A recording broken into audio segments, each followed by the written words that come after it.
I'm stronger than I've ever been before. When you're feeling weak, We're stronger, we are strong. we're stronger Stronger than we've ever been. than we've ever been before. Hello, I'm Eddie Armstrong, and welcome to Stronger with Armstrong's podcast series. It's an honor to have you all join us today. Stronger with Armstrong's podcast series is a series designed to highlight the extraordinary and ordinary lives of Arkansans in their day-to-day roles, from corporate boardrooms to the state capitol to our farmlands to our neighborhoods and hoods. We will be going around the great state of Arkansas and highlighting the stories and showcasing the stories that unite us, and most importantly, what makes us stronger as Arkansans. Today, I am honored to be launching this segment of the series with a small studio audience and want to thank them for participating. This series will officially be coming to the public here soon, so we welcome all social media platforms that you will be able to follow us on. But most importantly today, ladies and gentlemen, I am honored that a friend and a guest would come and join me as we launch this podcast series. And so, Lane, we're going to have a conversation, but I want you guys to sit back at home, get comfortable, because we want to hear from our political leaders. The reason for this segment, before we dive into it, is really to highlight and provide information that you otherwise may not be able to find around how to access government, how to make government more transparent, and really what your government does for you. As a former elected official, and as a rising young pup, my friend and the gentleman sitting next to me would often advise me from afar with a laugh or a joke, but he was very knowledgeable, and that is Representative Lane Jean. Lane is from Magnolia, Arkansas, where he had the honor of serving as mayor. And for the last 30 years of his life, he has been in elected office serving the people of Magnolia as well as the great state of Arkansas. And he has held the distinct honor and huge task of the thankless work of serving as our chairman of the Joint Budget Committee. Lane, thank you so much for joining us today. Eddie, my friend, it's always good to be with you, and look forward to this podcast. Excellent. Well, we're going to just dive right into it and have a conversation, if you don't mind. I've got an array of questions for you, and as I mentioned, we've got a studio audience, so they may have a question here at the end. But in each of these interviews, I've gotten a chance to speak to our former friend and colleague, Representative George McGill, who's now the mayor of the great city of Fort Smith, Arkansas. And it was really special sitting down with him. He had a guiding force in my life, too. But can you share with us how your background in framing public service, in farming, we know you're an avid farmer, a timber farmer, and public service, as well as being a South Arkansas native, a Magnolia boy, has influenced your leadership style. In essence, tell the people out there what has guided you over this 30-year career, your style, your tempo, or as I like to call it, the Lane Jean secret sauce. Well, I don't know if there's any secret sauce. I've always felt that the number one thing you need to do when you're involved in politics is be yourself. Be unique. Be yourself. Don't try to be something. I see members that privately they're one way, and when they turn on a camera, you say, "Man, I don't even know these people." Be authentic. Be yourself. I got involved in politics right out of college. I did 4 years as the Columbia County Election Commissioner, which puts on the elections in the Columbia County. And all counties have 3 election commissioners. I was one of them. And from that, I ran for Justice of the Peace in 1992 and was elected. And that's back when there wasn't many Republicans. I am a Republican. The Democrats controlled everything, but they were good friends of mine. The sheriff and county judge, we were good friends, and we remained good friends. And I think that's what we're missing in national politics. And some degree, we don't really have it built over as much in Little Rock as we do in Washington, D.C. You've got to build relationships, and you can't just talk to the same people on your side of the aisle. you've got to reach across the aisle and communicate.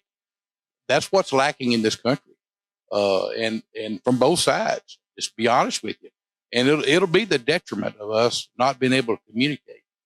So I was elected JP, and I was a freshman, and the county judge put me on as what you call finance chair. That's your budget chair on the county level as a freshman. I thought, man, what's he do with this?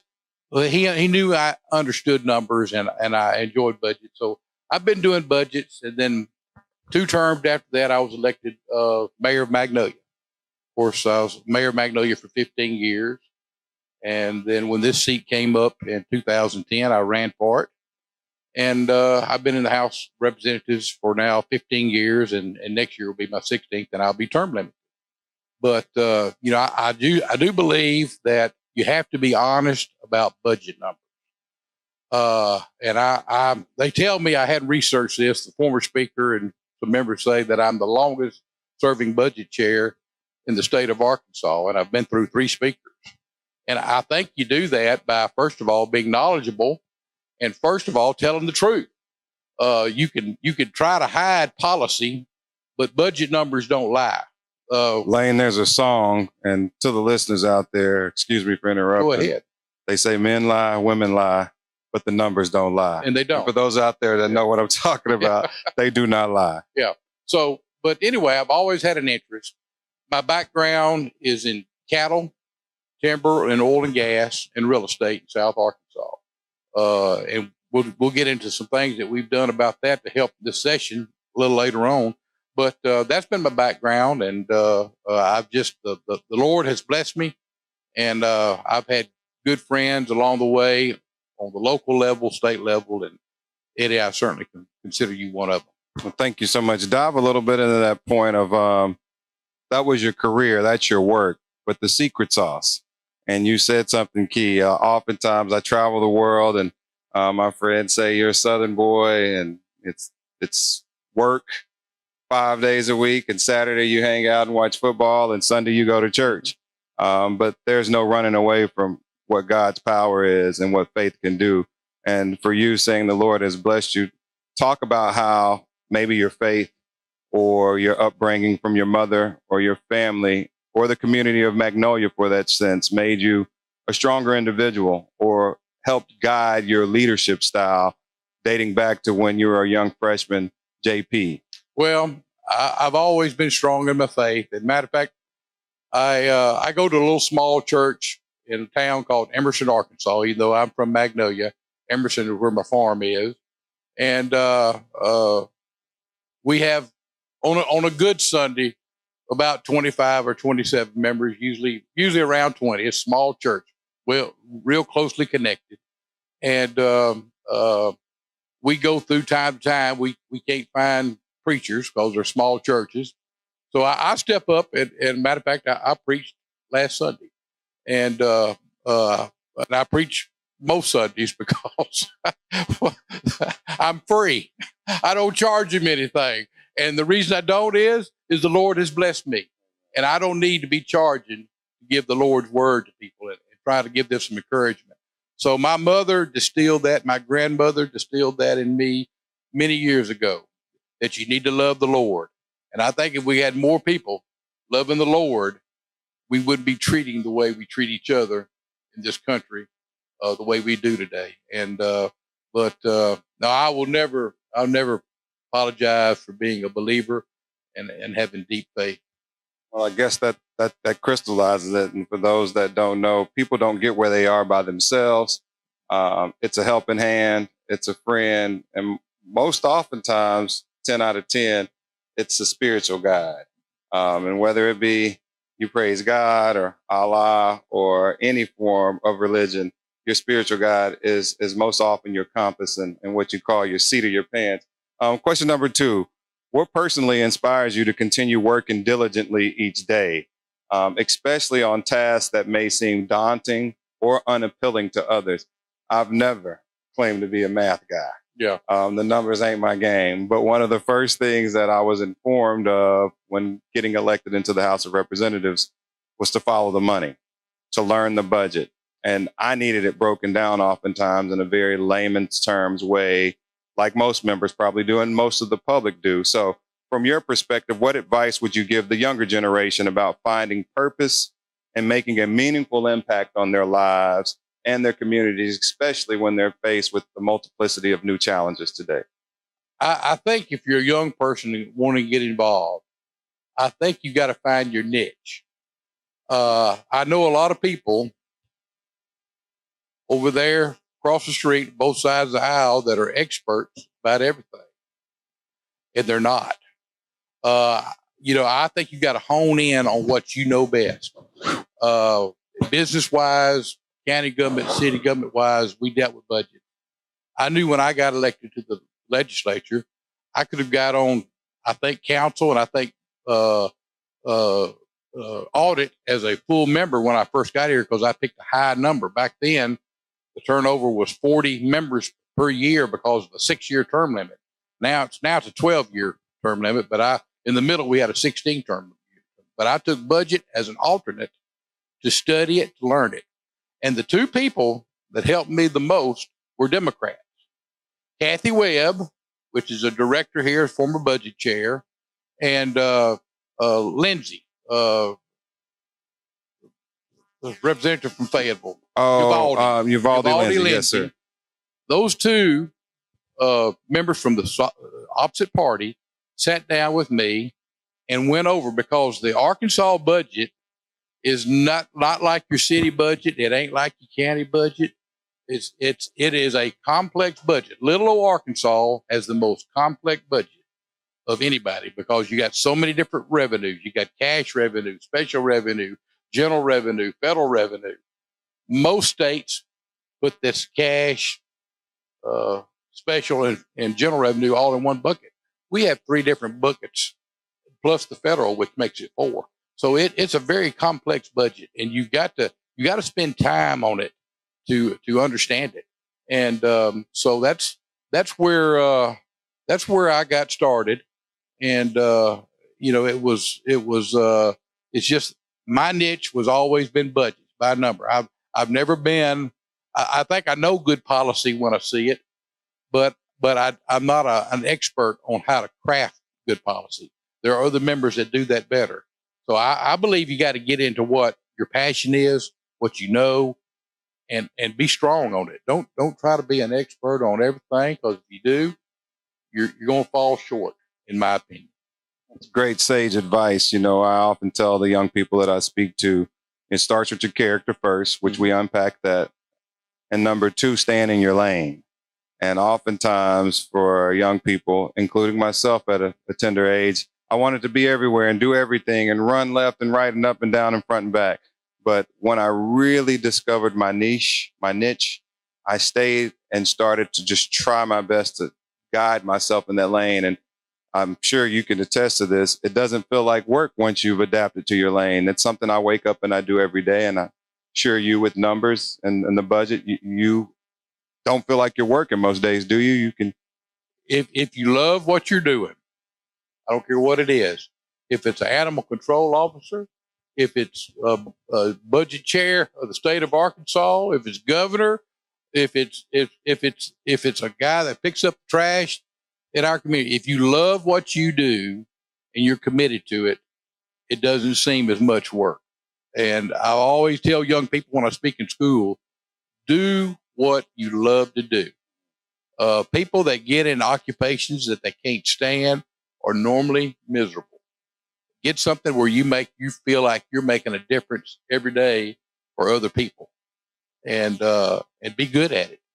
That's a life worth the reward. Next question. As the joint budget chairman for 14 years, longest serving, I count you as a living legacy. This is a tremendous time to be in charge of such a complex budget with the changeover political parties and things of that nature that may or may not have shaped things. But as the joint budget chairman for 14 years, could you explain in simple terms, in layman's terms, the state budget and how it's developed, how it's prioritized, and how it's funded? Oftentimes bills pass, they become laws, but then how is it funded? How does the legislative process impact the budget decisions? and ultimately impact our daily lives as Arkansans? Well, when you hear in the paper that the state of Arkansas passed a $7 billion budget, that's not even half of it. Okay, that's just general revenue. Now, general revenue is where we do a lot of our work at in the state. It's certainly where we do our tax cuts, if we do tax cuts and all that. But there are other buckets. There's about another $7 million in special revenue that we pass, which you're up to $14 million. And then there's about another $5 to $6 million in cash revenue. What's cash revenue? Every time you go to a state park and pay something, you're licensing for your car, all your license that you do have electrical license, plumbing license. That's cash revenue. So that there's some more money there. So, and then you get to the federal dollars that come in. Arkansas is really about a $28 billion budget when you consider all the revenue. With the B? With the B. With Wow. the B. With the B. Now, we are one of the smaller states. We're nowhere near what the state of Texas is on a budget, just because of our population. We're a little over 3 million people. But it's very complex. You got to keep up with it. If you studied it and stay on it, you can follow it. Every year, I would say about a third of the General Assembly, I have special meetings with them to go over it. Some representatives don't want that much detail, and that's fine. That's fine. But there needs to be a good number of legislators that understand the budget, so that we will, when we tell something, people can verify it. I like people to check me out, and I go back and because I don't want to make an error. I don't want to make a mistake. But it's good that you got knowledgeable people in there, and I say about a third of them really dig down in the budget, and the rest of them there for policy or some other reason. Making noise. Some of them just like to make and being notable. and being notable indeed. For folks out there in the viewer land, I want to encourage you to go to ArcLeg. It's our state website page. It's www.arkleg.state.ar.us, if I'm recalling that. And there is a click down link that you'll see budget. And for accessing information on how $1 of your tax dollars go into our state government coffers, from everything from higher education to our prison systems to our Medicaid and medical systems. The dollar is broken up to a cent of a cent of a cent, and then sometimes a half a cent. And that's really important. So for people out there wanting to know the transparency of government, wanting to know where to find information or to check Representative Jean's math, you can go there. It's free. It's available. It's information that we want to encourage people to start utilizing, because if you can't say you don't know, then that's not something we can take as an excuse. I think it's important that people know how we are governing, and especially where the money is going. Wouldn't you agree? I agree with that. And remember this, when you break out our budget, when you take out higher education, K through 12 education, DHS, Department of Health, and Department of Corrections, those 5 entities, they take up about 86 cents out of every dollar in our budget. And which one's the largest percentage of that? Education and DHS are the 2 largest. They're right there together. So our health and our education Yeah. are the priorities of the state. That's special to know. And folks out there, you should know that too. When we're looking at any one policy, whether it be Arkansas Learns or the future of Medicaid in our state, you can at least know where your state dollars, your state tax dollars are going first. Let's dive into our next question here, Lane. We often hear, as you mentioned, the federal deficit and potential government shutdowns. I mean, that's on nightly news. It's in the paper. It's on your Twitter feed sometimes. And I know for young people, they get numb to the fact that, okay, government's going to shut down again. When it comes to Arkansas and the Arkansas budget, what can you tell the people about our state budget and why we won't go into a shutdown? Well, that's something that's very near and dear to me. And I knew this man, Ben Laney. He was the governor back from 1945 to 1949. He was from Camden, Arkansas. He served, back then you only ran for 2-year terms as governor, not 4 like they are now. We changed the Constitution. He got elected in 45 and got defeated in 49 and was sent home. This man was a businessman from Camden, Arkansas. He was the mayor of Camden, Arkansas. And he's the one that you hear us always say RSA, Revenue Stabilization Law. He created that law.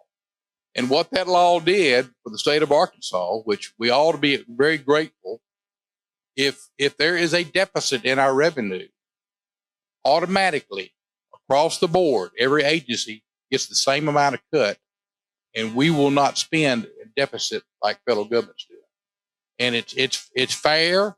It's not picking and choosing winners. It's the same percentage cut across the board, depending on how great your revenue deficit. So when you say deficit for the people out there, that means we can't go broke. That's right. Okay. We can't spend in the red because of the revenue stabilization law, and it's a cut.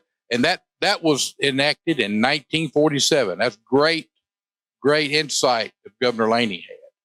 And the reason I knew Governor Laney, when he got defeated, Ouachita County, which is the seat of Camden, voted against their home son for governor. And he got so mad that he bought a farm just north of Magnolia and moved down there. And he died in 1977 when I was a senior in high school. But I knew Governor Laney because he had a farm. He had cattle. We'd see him at the sale barn and everything. But he died as a resident of Magnolia, Arkansas. And so we kind of claim Governor Laney in Columbia County, Magnolia. But that's the reason that we cannot spend is the Revenue Stabilization Act that was instilled by him when he was governor and the legislature. You know, you mentioned Governor Laney. We've got 2 more questions here, but this one's going to go down to your neck of the woods. I love my rural friends and good government, as he would say. Edison says I tend to switch my dialects, but let's talk about South Arkansas, from Camden to El Dorado to Magnolia to Louisville and Stamps. There's some real unique opportunities happening in South Arkansas that the state and I think citizens should know about for the future of workforce opportunities and the beautiful story that Arkansas is telling on its natural resources. Could you talk a little bit about what's happening in and around economic development and what we did this legislative session to support El Dorado and the Southern Arkansas Be happy community? to. I'm from South Arkansas. Back in the 1920s, oil and gas was discovered in the counties mainly of Columbia, Ouachita, Union, Lafayette, this deep southwest Arkansas counties. And with oil, there was a bunch of salt water that you produce with oil production. It comes out at the same time, and they got to separate it. So back in about 1970, late 1969, they discovered a chemical called bromine in the saltwater formation. And what is bromine? Bromine goes into everything we have. Those chairs you sit in have bromine. It's a flamant, keep fire from hitting our TVs, our computers, our VCRs, DVRs. They all have bromine in it as a component to help be less fire resistant. The bromine got discovered, and we got several plants down there. Albemarle is one, Chemture and El Dorado is another one. Well, lo and behold, when this lithium battery stuff starts getting interested, they find out that this little pool down in southwest Arkansas has lithium in it. And lithium is going to run cars, it's going to run our weed eaters, our blowers, and all that. And Exxon Mobil and Standard Lithium have done some research, and we have about 15% of the lithium reserves in the world in South Arkansas. So I was happy to work with Senator Crow this year. We did some economic incentives to, once they get the lithium going, and we have to have plants to separate this lithium. And we were part of an over $100 million investment sales tax exemption for these companies if they put a plant in there. Probably will produce somewhere around 400 to 500 jobs. Average wage somewhere around $80,000 to $90,000. These are high tech, good paying jobs. So we were happy to be the co-sponsor in the House with Senator Crow on that. Another thing we did was, and this is kind of a green bill, but it's something that helped South Arkansas. We did a biofuel bill with natural states. What is a biofuel? It takes the tree residue of sawdust, treetops from timber, and they have 500 acres purchased south of Camden, which Camden and Magnolia, to put a biofuel plant to make high octane jet fuel.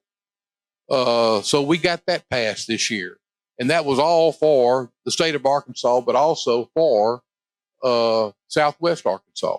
So that's going to be a $2 billion investment with somewhere around 250 jobs at an average salary of about $100,000. So two things we did for South Arkansas. I was very proud, and I was the lead sponsor in the House, and Senator Stone was the sponsor in the Senate. So when you find out and you're in the legislature, you need to do anything to help any part of the state. I supported the mills up in Mississippi County, the steel mills. A lot of people say, oh, that doesn't help me. If it helps Arkansas, if it helps Bentonville, Fort Smith, it helps Blytheville, helps Magnolia, Pine Bluff, Little Rock, it helps all of us. And that's the way we've got to think. We've got members that don't think that way. Good thing is they're in the minority. But we have members that if it don't affect me, I don't care about it. That's the wrong attitude. If it helps the state of Arkansas, we're all Arkansans. We need to be behind it. That's huge. We've got such a unique boom happening in our state right underneath our nose and feet. I was in Fort Smith, Arkansas, and you speak of this jet fuel. Well, Fort Smith, Arkansas has now undergone a $1 billion boom, and they're making and manufacturing these fighter planes right there in Fort Smith, Arkansas from Singapore. You've got a company coming in from Singapore and now Finland and Poland to manufacture jets in Fort Smith, Arkansas. And that's a huge undertaking. And the future of where lithium may go to power these batteries that power these jets when they're maybe not using the fuel is really unique. So you've got steel in Northeast Arkansas. You've got jets in Northwest Arkansas, in addition to the retail giant at that big corner over there, Walmart.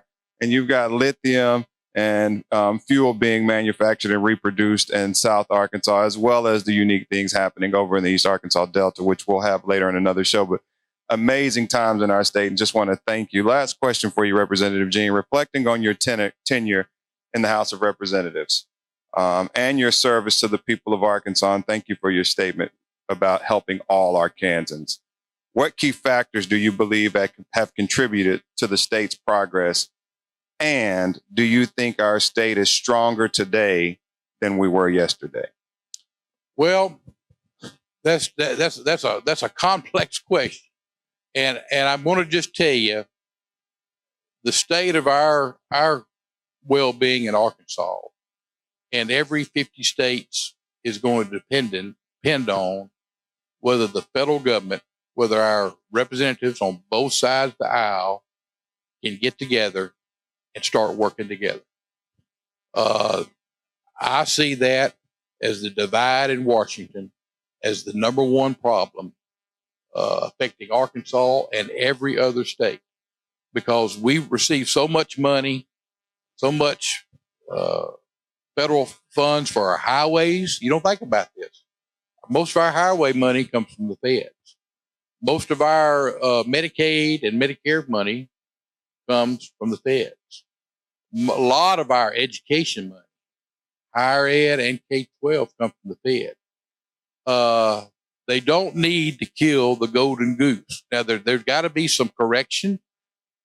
Nobody in the world thinks that we need to be at $36 trillion in debt. I mean, that's mind-boggling.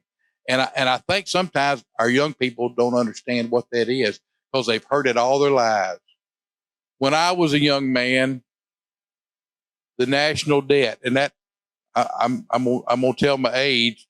I'm 66 years old, but when I was a young man, I could remember the federal debt being $400 billion. It's now 36 trillion in my lifetime. Think about that. It's big, but I see what happens nationally will be determining what happens in the state of Arkansas. If the federal government throws up, it says, we're not funding Medicaid, we're not funding Medicare, we're not giving you highway money, where are we going to find it? What are we going to do? And I think that's the number one challenge in front of Arkansas and all 50 states. Well, so this question of the hour, you're 14 years, 15 years, you're closing out. Are we stronger or are we weaker? Financially, Arkansas is stronger. When I came to the General Assembly, Governor Beebe was governor. We had $37 million out of a $6 billion budget in reserves. Correct. Today, we have $2.8 billion in reserves. And on that same time, our tax rate was 7%. Now our tax rate is 3.9%. And it goes to all Arkansans. You could say it didn't. We've given low-income Arkansans tax credit. We've given them middle income and upper. We've done it for everybody. So, and I have seen for the first time of new people moving into Arkansas, and I think it's a direct result of people like to keep their money. That's just a fact. And so I think we're stronger with what we've done in the state of Arkansas, but the big caveat still relies what's going to happen to the federal government, what's going to be thrown back in the state. And once again, that will happen to all 50 states, not just Arkansas. Well, you heard it here first, Senator Bozeman, Senator Cotton, Mr. Crawford, and our congressional delegation from my friend and your Republican colleague. We need your help and we need your support. We're counting on you in Washington. I want to thank you all again for attending this episode of Stronger with Armstrong. It is my hope, and thank you, Representative Jean, for all that you have done for the state.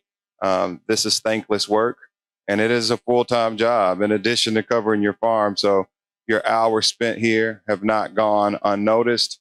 I am a young political leader and hopeful to have a long-standing career here, but I'm standing on your shoulders and I'm walking in your footsteps as a legacy man. So we hope that you all have been found today and left today a bit stronger than you were before you joined us on this episode of Stronger with Armstrong. Thank you so much.